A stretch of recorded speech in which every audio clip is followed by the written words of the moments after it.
En 97, en fait, mes parents qui étaient grossistes en vin, avant en région parisienne, ont acheté l'exploitation, du coup, une exploitation ici, sur les premières côtes de Blaye à l'origine. J'ai repris l'exploitation en 2009, donc après les études. On a donc à ce jour 44 hectares. En gros, l'encépagement, bon, c'est classique bordelais avec majorité merlot, un peu de cabernet franc, un peu de carméner et du malbec pour les cépages rouges, et sauvignon blanc et sauvignon gris pour les cépages blancs. On s'est vraiment orienté depuis 2013 à élaborer au départ des, on va dire nature, entre guillemets, sans sulfite, sans intrants et sans additifs aucun.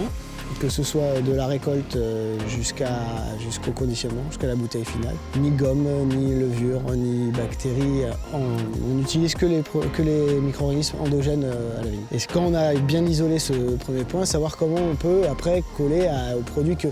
Après, moi je le fais pas spécifiquement, il faut qu'il me plaise, c'est sûr.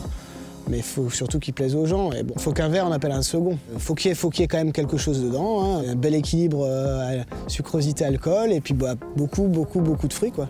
Aujourd'hui, on veut de l'authenticité, on veut du vigneron, on veut du terroir. Le terroir, c'est à la fois le triptyque, c'est le végétal, le climat et le sol, et au milieu, il y a l'homme quand même. La vraie amélioration qui va arriver, c'est essayer de remettre un petit peu l'humain au milieu du terroir. On s'était un peu oublié, on peut toujours dire oui c'est le terroir, c'est le sol, non mais il y a aussi une grosse capacité humaine, surtout dans l'observation du végétal.